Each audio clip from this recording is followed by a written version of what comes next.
All right, everyone. Today's roll is with Eesa Gonzalez, who is definitely one of the more up-and-coming competitors coming out of Canada.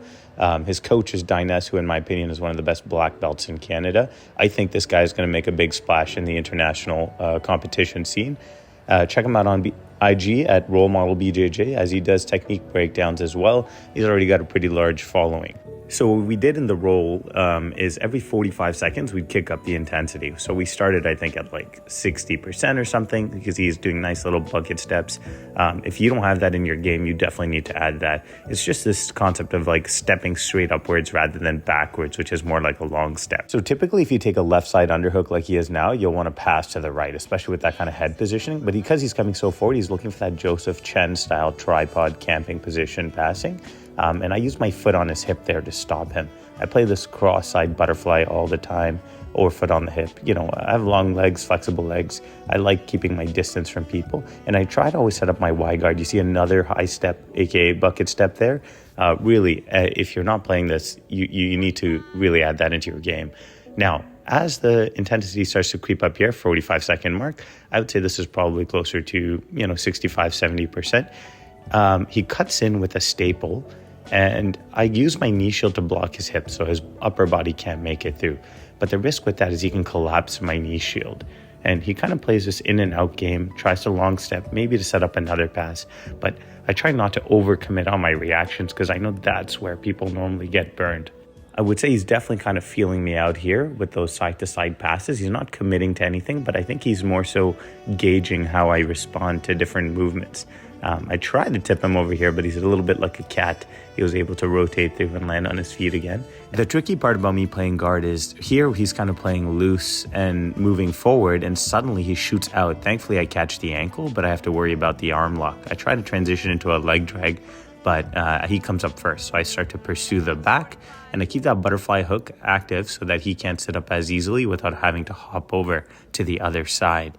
Again, starting in this HQ position, which is very common in jiu-jitsu, he strips my grip, and I try to get under. Again, a high step. This is the move that I really like. It's this entrance into the Y guard position. Whenever I scoop his leg like that, I'll use my inside shin to direct his weight across. And, this time I just go to this shallow X or modified X position, but I often use the Y guard.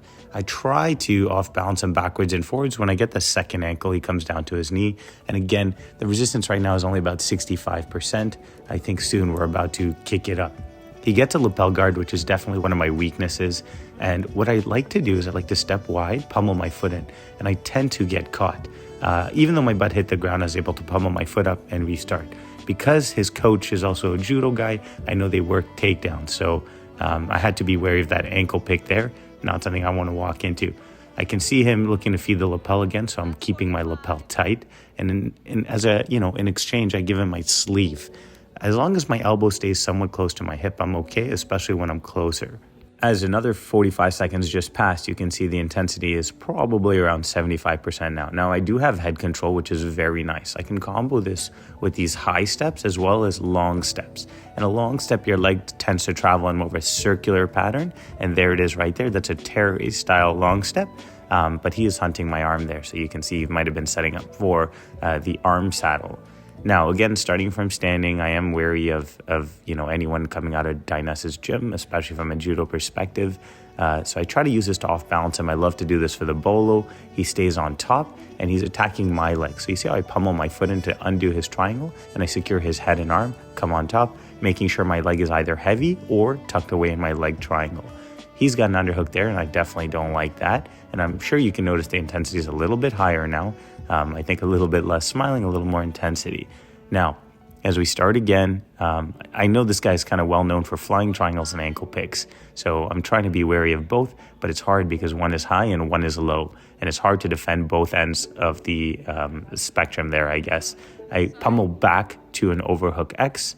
And the reason I like this, especially with a guy like this, is it helps to kill his speed. I'm pretty fast, as I normally fight in the feather division. He's faster. I think he makes the light feather division. I don't know how. I always use that long step and let him chase me, so I hop over to the other side. That is one of my favorite all-time passes.